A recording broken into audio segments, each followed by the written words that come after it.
It's so much fun celebrating with him. He's getting a little emotional. He cares about us so much, and for us to be on the field and be a part of this team with the 200th win, I mean, I'm just truly honored to be a part of this team. I mean, we said it, Max. It was the perfect storm to get win number 200, but you know how Kirk and the rest of those Hawkeyes are. They're only thinking about one thing and one thing only. That's win 201. Michael, you're absolutely right. Kirk lives by the good old 24-hour rule, which means that they probably celebrated, they definitely celebrated the Cy Hawk and 200th win accordingly, but only for one day. After those first 24 hours, it's on to the next one, and when you're a team that's trying to make it Indianapolis and trying to make the Big Ten championship, you cannot overlook teams. You have to look to the next game and play as hard as you can. For the Hawkeyes this week, it's Western Michigan. Yeah, you definitely don't want to fall victim to a trap game and overlook the Broncos just because you have the Nittany Lions and a whiteout game against Penn State up next. It's a really tough thing to handle, but you know those Hawks have their head on straight. Hello, everyone, and welcome back to the Daily Iowans weekly pregame show and your number one source for Hawkeye sports. I'm Michael Merrick. And I'm Max von Gries, and today we're going to break down everything you need to know before the kickoff. And Max, the biggest news entering this weekend has to be the confirmed suspension of Iowa defensive tackle Noah Shannon. Shannon was hoping to come back for his 6th year, but will not be eligible due to the gambling investigations. I do want to specify, though, that Shannon was not underage, and he did not bet on his team. Yeah, Michael, Noah Shannon's career at Iowa is now unfortunately over after the appeal by Iowa was denied. And I don't know, this just feels like too much of a punishment, especially for someone that didn't even commit a crime. Yeah, I'm right there with you, Max. We are not the only ones, though, that think an entire season suspension for something this minor is too much. Basically, I don't agree with or understand, quite frankly, the decision, especially when it comes to the severity of the punishment. And to me, that's really disappointing, especially considering our current environment right now. But what I can tell you is that Noah is just a tremendous young man, has been, came back for his 6th year, and just a highly respected leader in our locker room and certainly with our coaching staff. So it's too bad. So it's I don't know, devastating is a strong word, but it's a real blow. It has definitely been a big loss for the Hawkeyes for sure. But moving on to that 20-13 win over Iowa State, Iowa dominated from the start. It was 17-0, so we did see some improvement from the Hawks. But when we went into halftime, Max, there still wasn't a single catch from a wideout. Well, Michael, it certainly was frustrating, but I think that Cade and this offense are still trying to find its identity. And I know I'm not the only one thinking that it should not only be tight ends that are hauling in catches, but it brings up questions about whether or not the receivers are being put in good situations to go and make some grabs. I didn't even know we didn't have catch in the first half. Receivers, I don't think we lock into that as much. I think we're out there just worried about our assignments, doing the right thing, and getting the win. So if we're getting the ball in the first half, great, we love it. If we're not, we're still gonna be out there going crazy for the offense and making sure we're doing our things right. In the second half, it was great to get more catches through the receivers, but I think if all the receivers never got a catch and we won that game, we wouldn't be complaining. All offseason, the question heading into the year was, can this wide receiver room produce enough? One thing we do know about this wide receiver room, though, Max, is how close they are.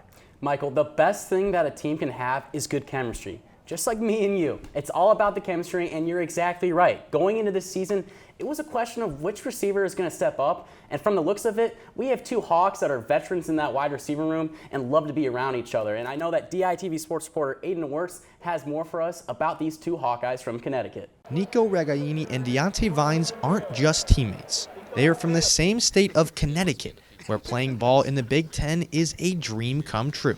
2 guys from a small state, small towns and stuff like that, small cities. It's a dream, man. We're probably inspirations for other people back home, just to show them that you can do this and you could come out here and make it some type of place. Regaini is a veteran leader for the Hawks and knows just how important it is to be there for his teammates, especially when they grew up just 45 minutes away from each other. I feel like being from Connecticut, we got to have each other's backs, you know. I feel like the reason I click with Vine so much is because he's just like so many of my friends back home. We like to push each other, and he's a great guy, great leader. He's been stepping up in the leadership category this year. I'm excited for him with this season coming up. From video games to nicknames, these 2 are just as competitive off the field. I just told him to come to my house and play 2K so I could beat him up on him a little bit and stuff like that. So it's all good. All love all the time. When I talk about Bubsy, yeah, that's his nickname. If you guys didn't know, we call him Bubsy. I'm probably the best 2K player on the whole entire team, without a doubt. I mean, Max, we know exactly how intense those 2K matchups can be, so definitely would be a fun one between those. We've definitely had our fair share of 2K games, too. You know, Michael, I'm just going to plead the fifth. I don't want to tell them about all the times I beat you in 2K. If only. Someone else who definitely can't beat me at 2K, though, is DITV sports reporter AJ Reister. AJ, how are the Hawkeyes feeling heading into this game against Western Michigan? Well, first of all, Michael, we've never played each other in 2K, so before you get ahead of yourself, we need to set up that game. But secondly, you're right. There were a lot of high emotions after that win last weekend, and focusing on Western Michigan certainly wasn't the easiest, but the Hawks say they've been able to turn the page. Obviously, anytime you beat Iowa State or anytime you win a game on the road, that's a big win. Then getting Coach Ferentz, it's his 200th win. Obviously, guys are excited, and for that day, we were excited. And we woke up and we were ready for Western Michigan. No matter if we're playing Iowa State, Western Michigan, or any other team, we know that's a big game for us, and we got to handle our business. And Coach Ferentz was just telling us in his career, he's won one game and lost two. So we know they come to play their best game, and we know they want to beat us.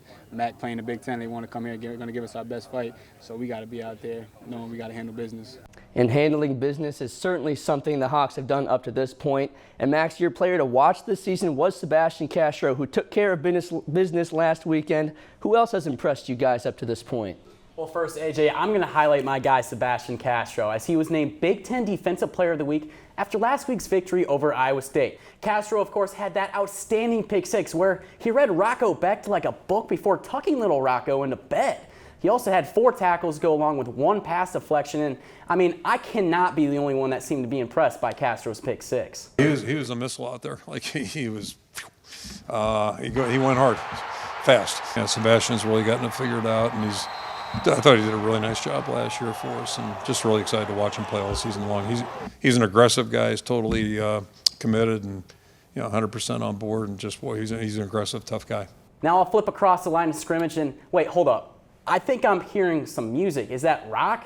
No. Is it country? Absolutely not. That's jazz, baby. Jazz Patterson has quickly become the spark plug that this sometimes stagnant offense has needed to get them through these early couple of games.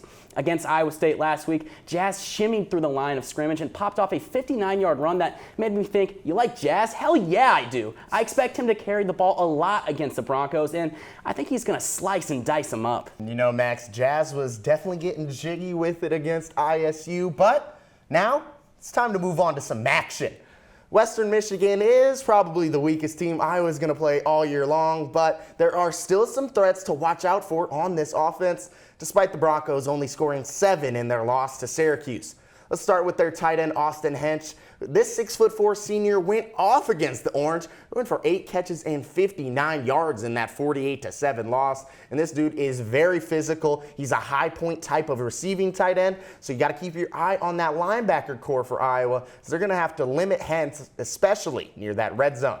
Another player to look out for on this offense is Jalen Buckley. This redshirt freshman has been averaging an impressive 7.2 yards per carry this season. He also leads the MAC in rushing yards, and he's found the end zone in both of his games. But Max, Iowa's only allowed 2 touchdowns all year so far, so don't be too surprised if Buckley's touchdown streak comes to a close. Yeah, Michael, I certainly agree with you. I don't think Buckley's touchdown streak is going to hold up against this really tough Iowa defense. Yeah, scoring another touchdown against Iowa, it just doesn't really feel like it's in that deck of cards for Western Michigan, especially since he was the lone touchdown against Syracuse. I mean, this Hawkeye defense, a little bit of a step up from the Orange. So let's bring in everybody, including David Consuelos, who is in the newsroom right now. David, start us off, please. Who's your player to watch in this one, and what's your final score prediction? Yeah, thanks, Michael. One player I'm definitely watching out for this weekend is junior defensive back Jamari Harris. On Saturday, it will have been 623 days since Harris has last taken the field for the Hawkeyes. He was out all last season dealing with a shoulder injury, but he makes his return this Saturday against the Broncos. In 2021, Harris took over the secondary following injuries to Riley Moss and Matt Hankins.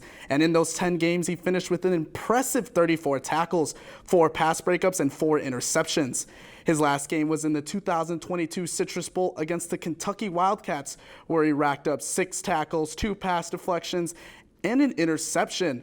Although it's his first game back in nearly 2 years, I expect Jamari Harris to make an immediate impact for this defense.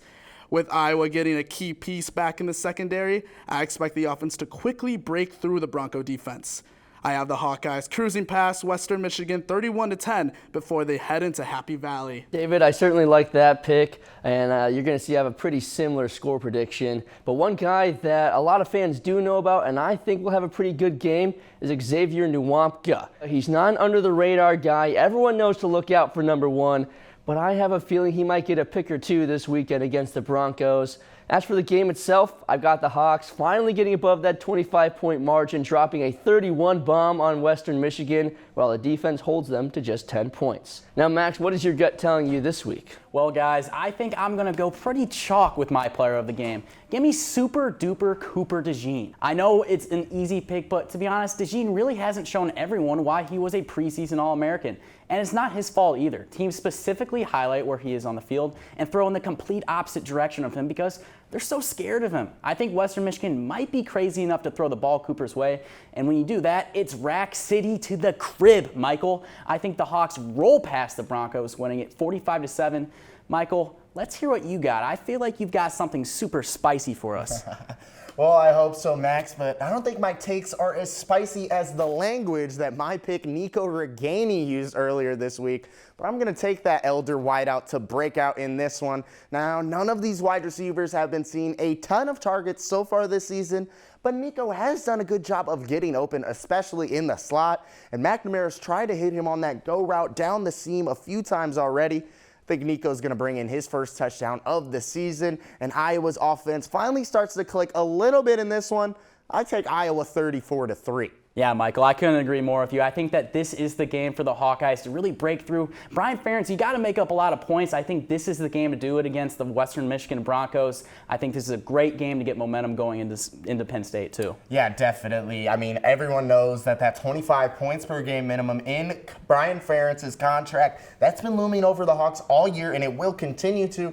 Iowa's still yet to hit that 25-point mark, but if they do hit 31 or 34 or even 45 like you predicted, they will be back on pace with that point per game thing. So, everybody's going to keep their eyes on it. And if they can't score 31 against Western Michigan, I don't know if they're going to be able to score 25 against, anybody else in the country. But thank you, AJ and David. And, of course, thank you for tuning in to another edition of Before the Kickoff. Be sure to check out the Daily Iowan YouTube page and website for all the latest on everything Hawkeye sports. And from the University of Iowa, I'm Max von Gries. And I'm Michael Merrick. And have a wonderful weekend of football, everyone.